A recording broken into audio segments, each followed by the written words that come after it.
Okay, so this is how you can set up my sort of low cost water setup. And the end result will be something like this. So although it's quite a noisy render, this is actually the denoise. So I turned on the optics, optics denoiser for the beauty. And then this is a MOV of just that post-process. So, I mean, it's not too bad. We're seeing some slight motion. The scaling of these waves is incorrect. So I think for your setup, it would probably be, I guess,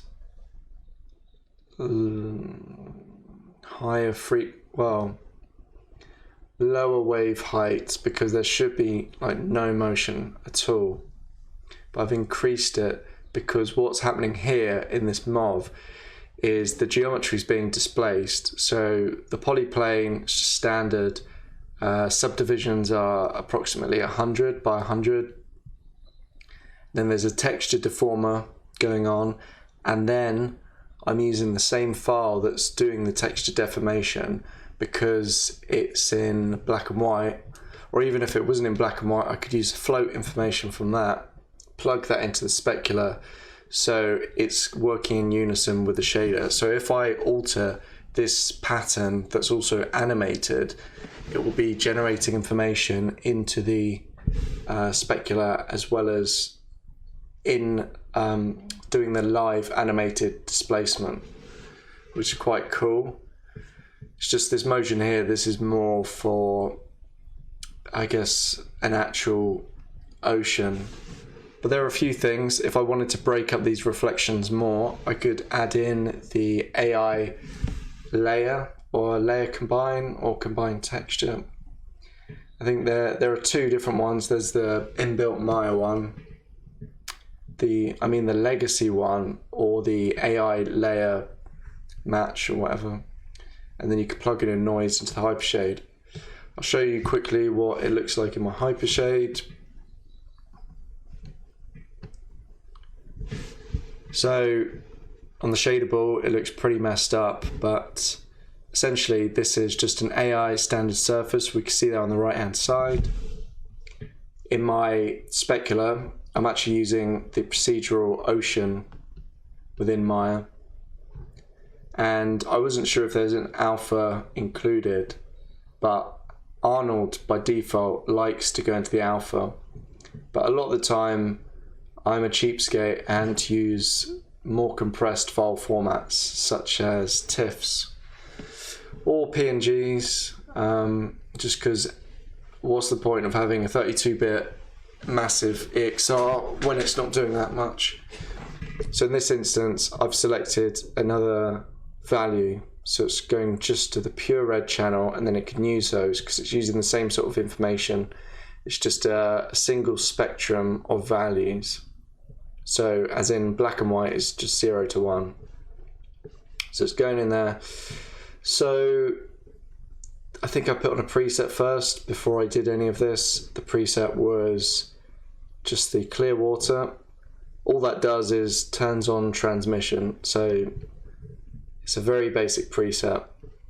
So the only thing I've done in this shader is I did that preset, which probably changed the roughness, changed this by default. That's 1.5. So we've got 1.33 recurring. Transmission, so that was on 1 with the preset. And so I've plugged in a color into the transmission. And because this is a polyplane, I don't want to add more render time, especially for the brief.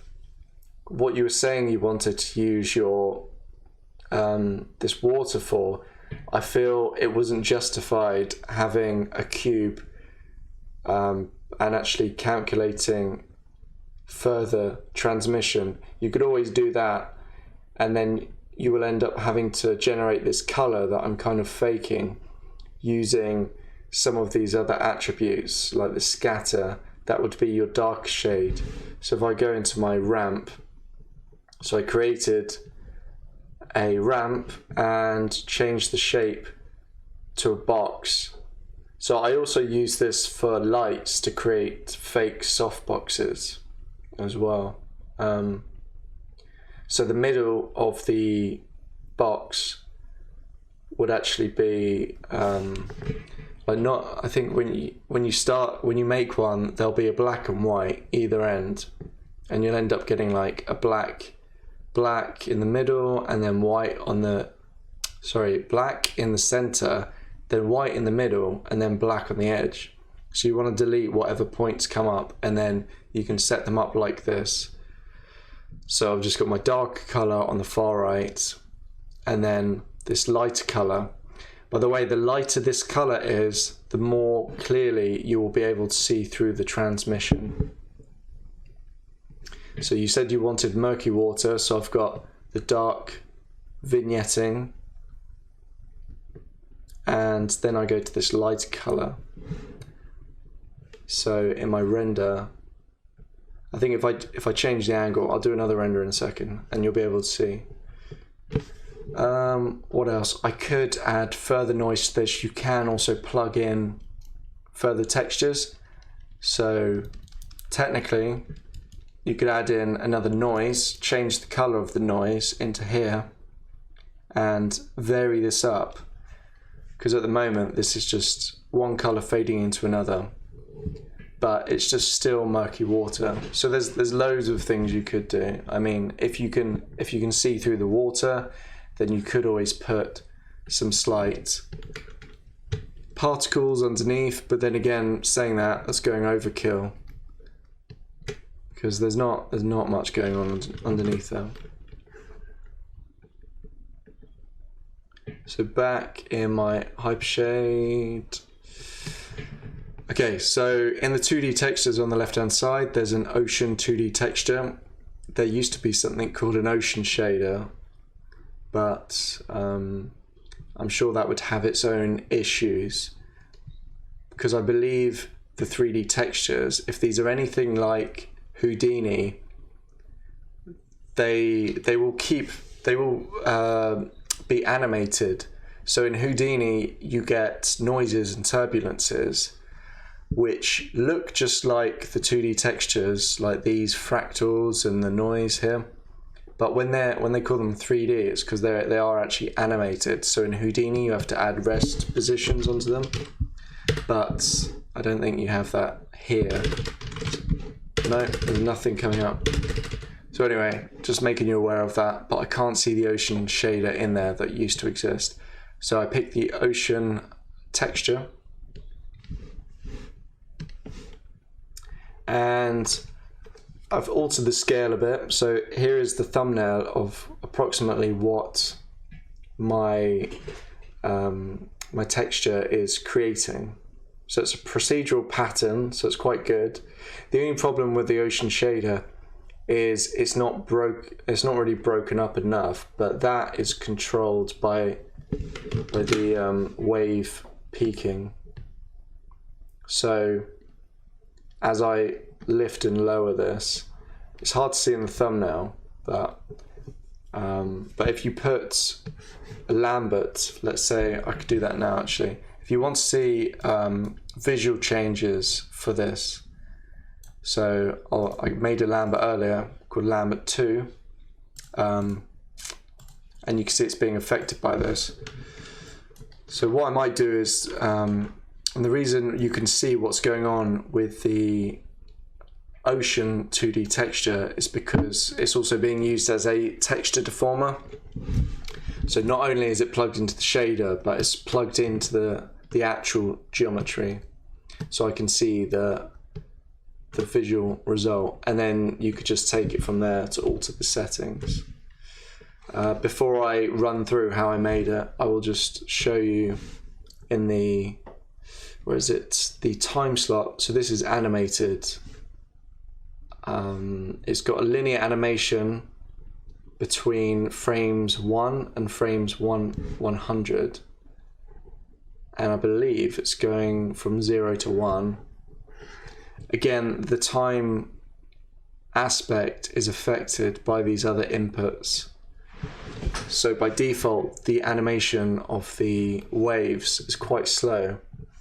But if you want to tweak that in your scene, I would say, you know, put the texture deformer on your geometry, then apply a lambda unless it's already got a lambda on it, and then you can see this visual display, and then you can just run a play blast a lot faster than rendering it out.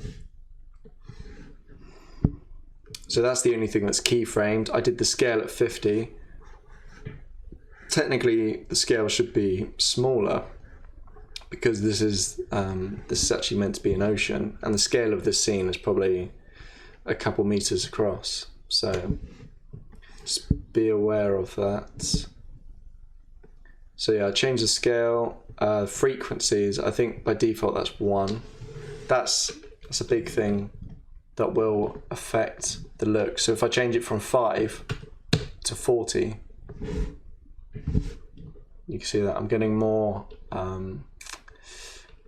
sort of breakup. It's almost like adding a purlin noise over the top of your waves that is pushing down against them. Because a lot of the time with some of these very CG looking, you know, water effects, you just get the rippling waves.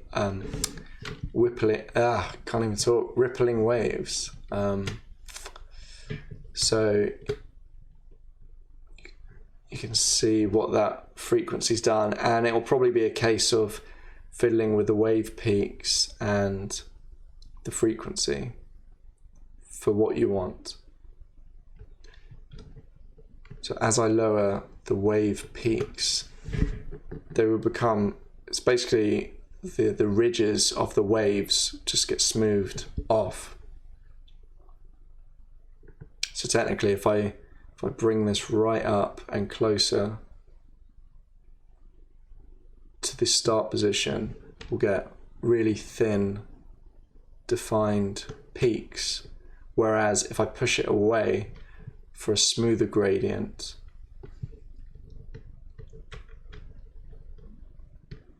softens it off. And then if I lower the value, because it's all of these graphs are going from 0 to 1, so 1 is the very top bit.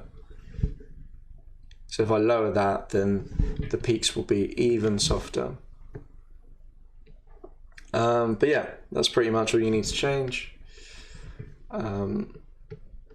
So just to reiterate, I've just got the transmission going into the water, sorry, this ramp color going into the transmission color.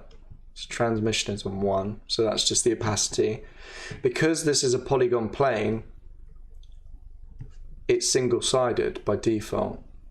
So our settings up here, they should not be grayed out, but they are grayed out because I know this is a single-sided shape. So in order to fake it, I've clicked thin-walled, and this will create the look of refraction even with a single-sided polygon plane. But otherwise, if you're doing this properly, you would just use a cube. But, you know, for what we need, that's fine. So just in the geometry tab, turn on thin-walled. This might come up in future if you create an object such as a glass bottle and you haven't modeled any thickness to it, then even with transmission on, it will render black for chunks of it that aren't doubled up. Okay, so I'm just going to steal this bit, so this cube. I'm going to make a brand new polygon plane.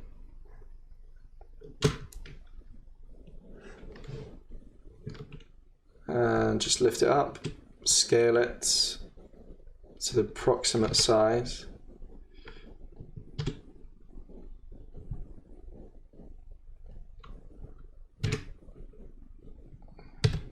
I think that's fine, almost. Okay, because I'm going to deform the texture, sorry, deform the geometry, I need to subdivide it a bit. So let's say 100 by 100. So not too much.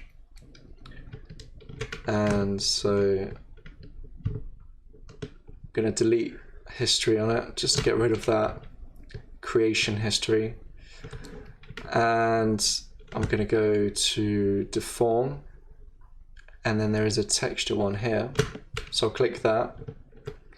Now I get this deformer tab, and I don't need to UV this because by default, because it's polygon plane, it will have just square UVs anyway. So just to double check, that's fine. So if your water is not a complete square, you might just want to project in the Y just to flatten it down. Now for future reference, if you've applied the texture deformer and you need to delete history, just make sure you do non-deformer history, because this texture deformer will disappear and it will just bake in. And if you've animated it as well, then you lose it, and then you're just stuck with this watery looking plane. So for the texture input, I'm going to pop in the 2D textures, the ocean. So now I get this ocean. There's a preset, but caustics, we don't want that. That's just that you'll get that, that'll be really costly to render. That will be similar to God rays or the atmospheric volume effect that you were looking for as well. But this is rendering it properly. So there's no point even looking at that, because you can always fake it and, you know, be a lot faster. So I'm not going to change anything here. I'm going to look at the thumbnail. I can vaguely see. So by default, that's what it looks like. So I can't see much going on unless I really look on the edges. So I need to increase the strength. But because the values by default in the ocean shader are very mid-gray or less, let's take a look at it. Yeah, it's very light, non-contrasty, so we can't really see a result. So the texture deformer, I'm going to increase this, let's say something like 20. And now I need to offset it because it's pushing more polygons out than it is in, but it's still trying to contain the original shape as much as possible. So we get this weird offset. So then I have to bring it back into place. So let's say -17. And now we can see a bit more. So that is what is going on. So I could just add more contrast to the ocean shader.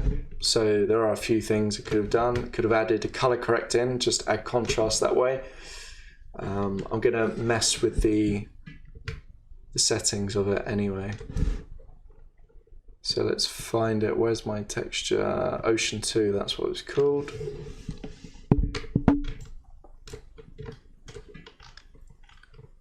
So I'm going to change the scale. Let's just see what 30 looks like. Okay, so we're getting more repeating pattern. So that's not keyed yet. I can key that later. Wave height. We don't really want height. I think I did crank up some height. But the peaking. So that will create, the peaking will create the thinner edges of the ridge, but then the height is the overall height. So if I, you can see the contrast increase in the texture. So that will have to be kept lower. Frequency even higher, 20, 30, 50, and then probably bring down the peaks or even the height in both positions. So for the moment, I'm just going to pop up the peaks, but I mean that is very flat, but there's enough of a difference that we can see what's going on. Let's compare that to the other one. So that was the first one, and then the second one. Okay, that looks not too bad. So I'm going to assign a new shader. So right click and just pop on an AI standard. I might as well use preset again. Where is it? There's clear water. I've already said what changes in this. There's not much. So we know this geometry is single-sided polygon, so thin-walled in geometry. That goes on. There is caustics, but I think even if you did want that on, it would have to be a solid piece of geometry, like a cube. Okay, so we've got the transmission on. And where else? So in the transmission, I'm going to go to color, add a ramp, change the shape to a box.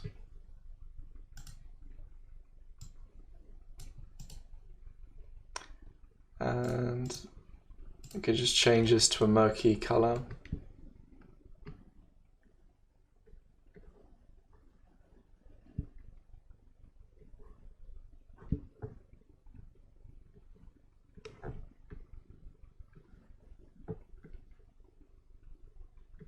Whoops, I've done that wrong.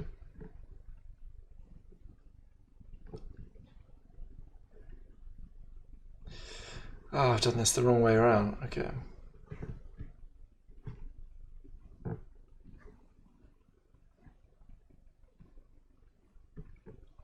There we go. Cool. So now we just have that. So that's in our color input. As I said before, if you want to, add some more interest, you could possibly, you can actually put a ramp inside a ramp, or you could do a noise, procedural noise, increase the U and V placement, and then add that into this lightest color. Maybe that'll do some breakup procedurally. Okay, so let's take a look at this new shader. So I'll call it new water, new, and ramp water new.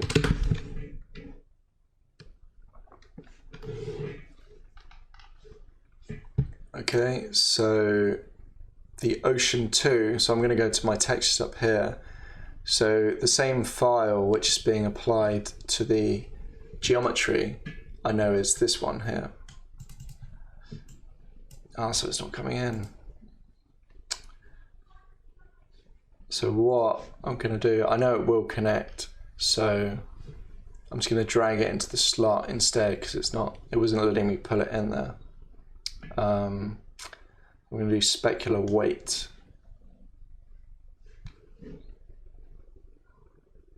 So where is it? Out color. So it's looking for a float, and I'm not sure if there's an alpha in there.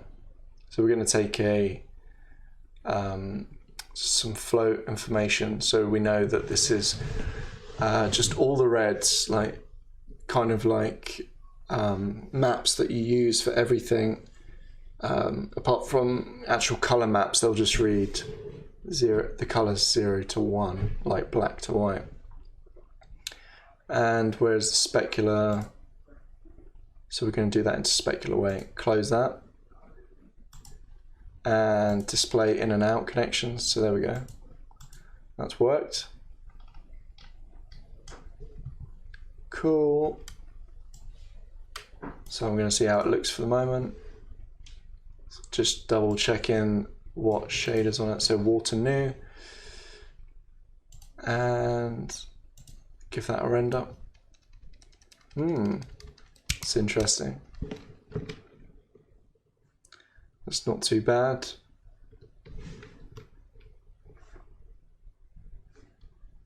And I do actually have the denoiser on. So my render settings for this are pretty low, but I will just scroll through them. So I left all of these on because we are affecting, well, actually this will be part of your scene, so you'll have these on anyway.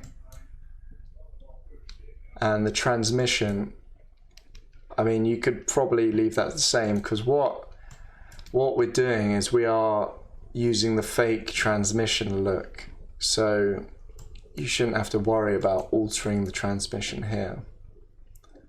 It's more about your overall samples.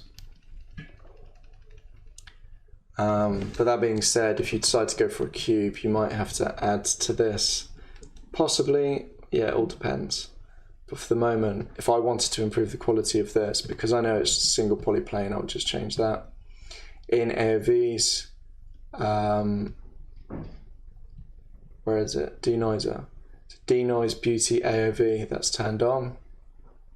And with that, I get this RGBA underscore denoise. So it renders this, and then when that's finished, then it does a denoise processing afterwards. So let's take another quick look at the scene, but from above. So we can see that falling off effect. You can see that it's refracting what is underneath. Probably doesn't help that my cube has noise on it as well, but that's purely just so you can see that it is refracting. And just to show you, if I change the ramp water color, brighten this up, you'll be able to see through a lot easier.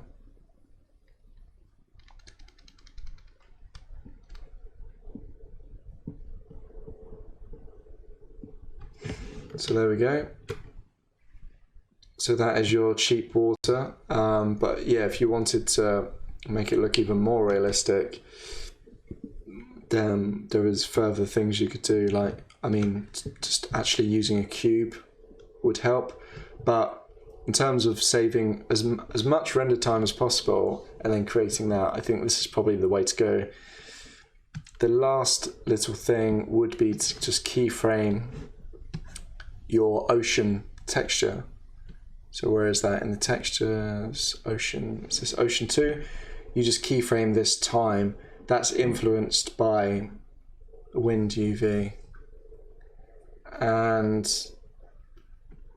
I'd say possibly this. I don't actually know what observer speed is doing, but I know the wind UV is essentially tiling that thumbnail. So I believe based on time, it's moving it into another UV slot, if that makes sense. So you're moving the whole texture slowly across. So yeah, I hope that helps.